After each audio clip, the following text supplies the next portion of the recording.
I want to speak to you today about a larger-than-life New Yorker.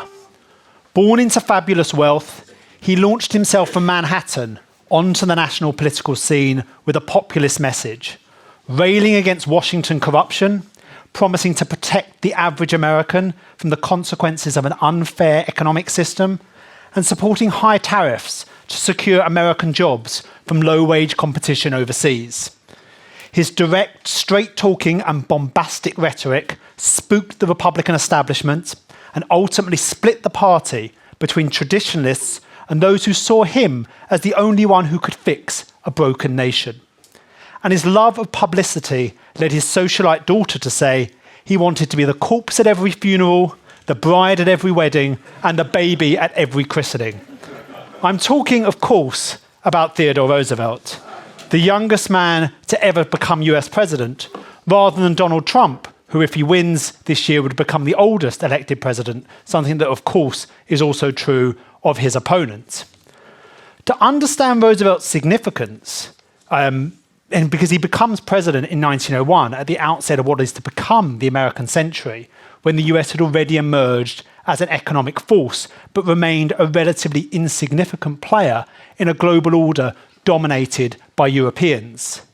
Aside from the superficial similarities between Roosevelt and Trump, and this is from an article in the Washington Times recently, actually it's the stark differences between their character and conduct, which come, I think, quite effectively in this article, cartoon in The Week, they're more apparent. Because in particular, there is a contrast in their attitude to foreign policy.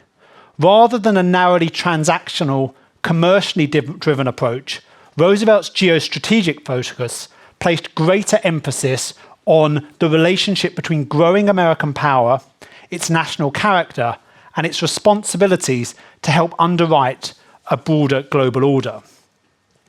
And to understand Roosevelt's significance to America's rise, we need to say a few words first about the unusual route that the US took from great wealth to great power. Roosevelt came of age politically in an era when the US was rapidly emerging as the world's most advanced industrial economy. In 1850, both Britain and France produced 1.5 times more than the US. Within 40 years, the US was producing as much as those two combined.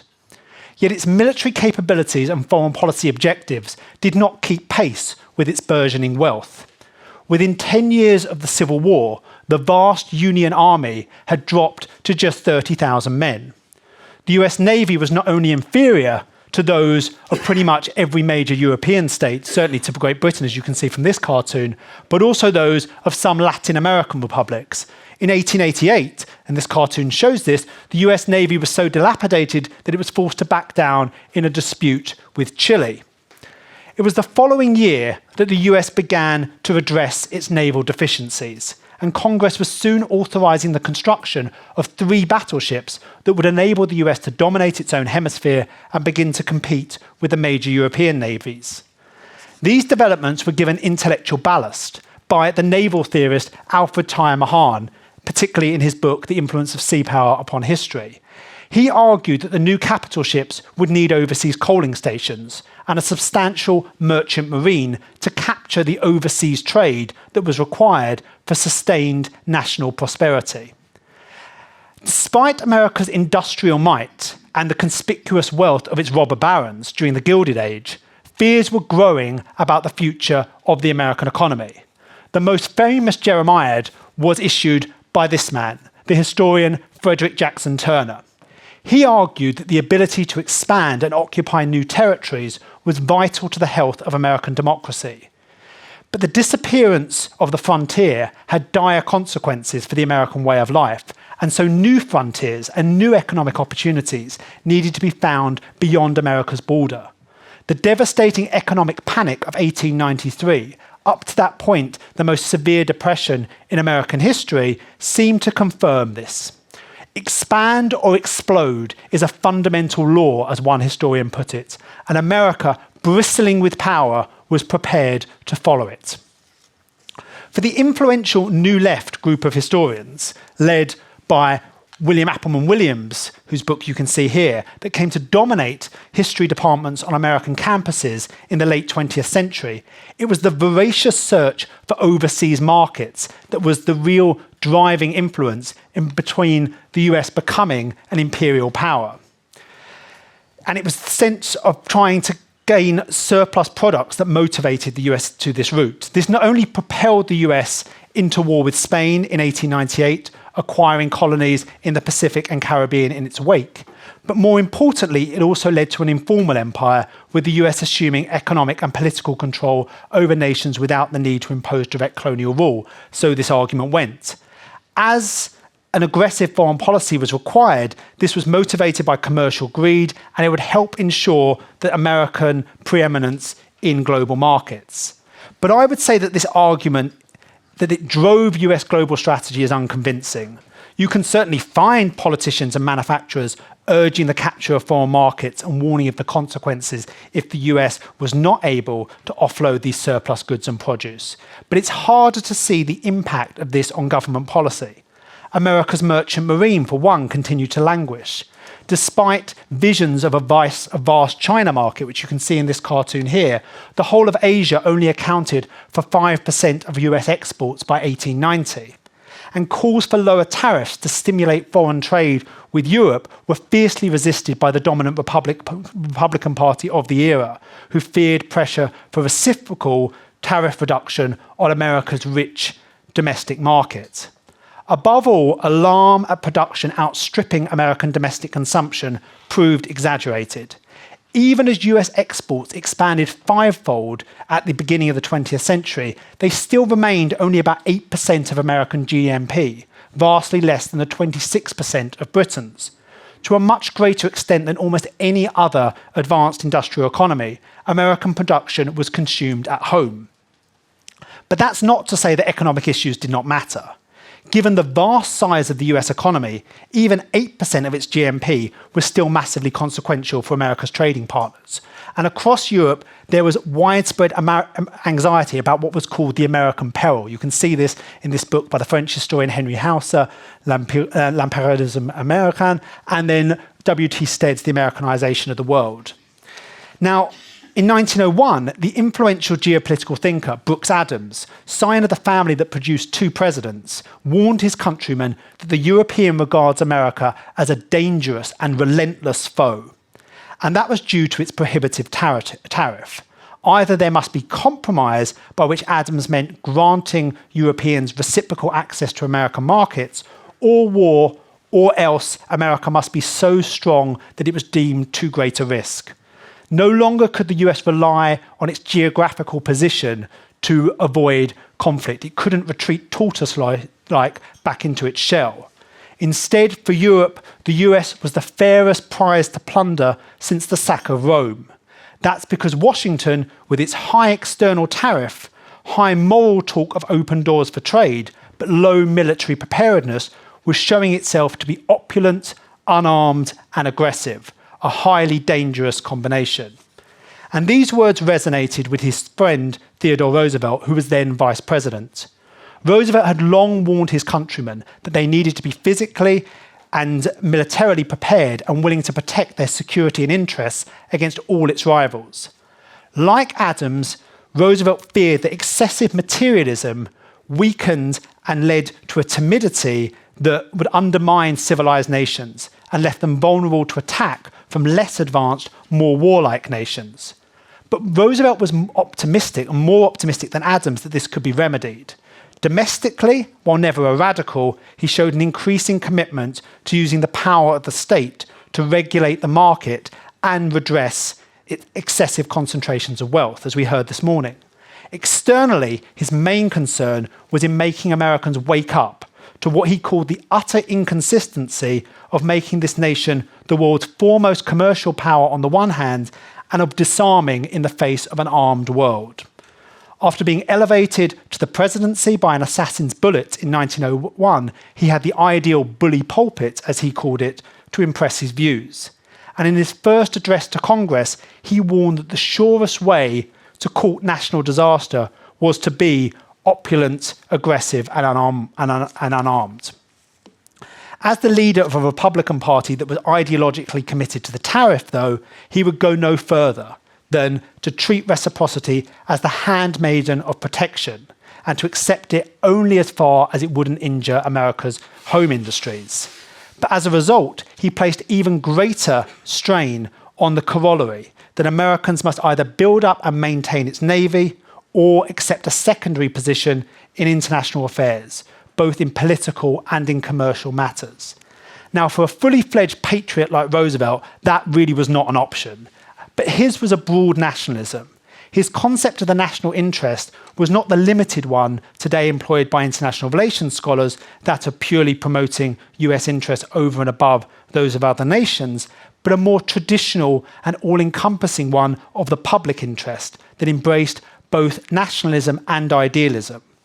This was evident in the ways that he constantly invoked the opulent, aggressive and unarmed mantra, which became, along with the more famous speak softly and carry a big stick, one of his favourites. By 1903, he was telling Americans that they could no longer remain opulent, aggressive and unarmed because we've reached the stage where we must play a great part in the world. Preempting Spider-Man, Roosevelt told Americans that with great power comes great responsibilities.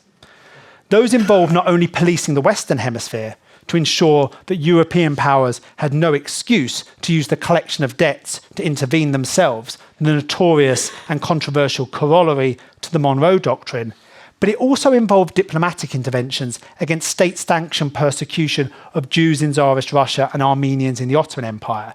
It was no coincidence that in this first era of globalized trade and free movement, that these were the only two major powers that required passports. He was the first American president to declare and act on the belief that the country's duties extended not only to the Occident, but also to the Orient as well. He welcomed Japan's rise to great power as a constitutional free trading state and contrasted it with its autocratic rival Russia. But he employed his favourite watchwords after Japan's victory over Russia to warn Americans on the West Coast against insulting Japan by seeking to restrict Japanese immigration and discriminating against its citizens, while also refusing to build up its navy. For a figure who'd been so pugnacious in the 1890s that he dreamed of leading a cavalry charge into Canada, the responsibility of the presidency reined in his more muscular imperial instincts. But he also knew his countrymen. He knew their commercial ambitions, and he knew that in pursuit of them they could, in his words, be so high-spirited as to be careless of giving offence. As a result, the nation must be prepared for any danger that came its way. And Roosevelt was alarmed that despite his own attempts, which are sort of captured in this cartoon, to get the US to acquire the instruments of power, by the end of his presidency, it still remained, of all the nations of the world, the one that combined the greatest amount of wealth with the smallest ability to defend it. By that time, he had come to recognise that the US needed to be armed not just for its own security, but also to uphold a wider global order, on which both its political and economic interests depended. Despite his earlier truculence towards Great Britain, he came to recognise that America's own security and prosperity was safeguarded by the Royal Navy and its protection of sea lanes within a wider free trade system. That had allowed the US to have the best of both worlds, exporting its products to the world's largest markets while maintaining its home tariff. But the equilibrium that Britain had maintained in the world's financial system and the balance on the European continent was now breaking down. And this meant that the US might be forced to step in and intervene, because in Roosevelt's words, it was increasingly becoming the balance of power of the whole world. During his own presidency, Roosevelt was unable to convince Americans that they must be prepared to assume that role. It would take 2 world wars for Americans to learn Roosevelt's central lesson, that America's wealth and its security depended on developing the tools of power necessary not only to protect its own borders, but also to undertake the global duties that came with its economic might. Today, in the 21st century, the US, of course, is far from unarmed, and it remains by some distance the world's largest military power. But we have entered into an era of growing economic competition, marked by trade wars, tariffs, and aggressive rhetoric, at a time when it's unclear that the US and its allies have sufficient capabilities to deter a multitude of authoritarian challenges across several theatres. Roosevelt's mantra is even more of a warning for us in Europe. As a community, we remain relatively wealthy, increasingly and rightly assertive in our posture towards Russia and in trade competition with China, but still, particularly without American support, insufficiently armed. But Roosevelt's legacy is potentially most potent for the new leader of his old party. When President Trump was elected in 2016, a number of foreign policy analysts urged the new president to take Roosevelt as his model. They presented Roosevelt as a practitioner of European-style realpolitik, for whom the only real law of geopolitics was the balance of power.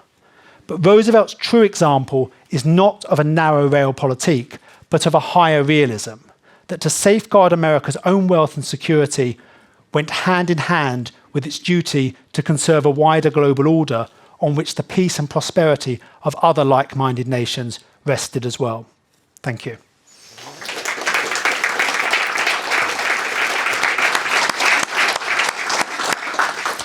Thank you very much, Charlie. Do you see any leader in the West today taking good care of Roosevelt's heritage? It's a good question. I mean, Roosevelt is a complex figure. I mean, and I say he has his own limitations in a number of different ways. I mean, I talked a bit about the limitations that he had in terms of questions around free trade and economic questions. But as I say, as sort of a fundamental question with regard to sort of the balance between those three factors, I think that is an important and enduring lesson. I think that what we have on a wider level is that the capabilities and the balance, if marshalled correctly, would ensure that the balance would be in the favour of Western nations, both in terms of technology, economic power, battle-hardened. Phillips O'Brien, the St Andrews professor, has written about this quite effectively in The Atlantic, that in East Asia, in Europe, the balance is in our favour. But I think the consolidation of this is the problem. And that's the sort of lesson that he provides with regards to this, that having the wealth is one thing, avoiding causing offence and avoiding being unnecessarily aggressive. But you essentially need the instruments of power to back that up, and you need to do so as part of a consolidated commitment to something beyond your own national security. Thank you very much, Charlie.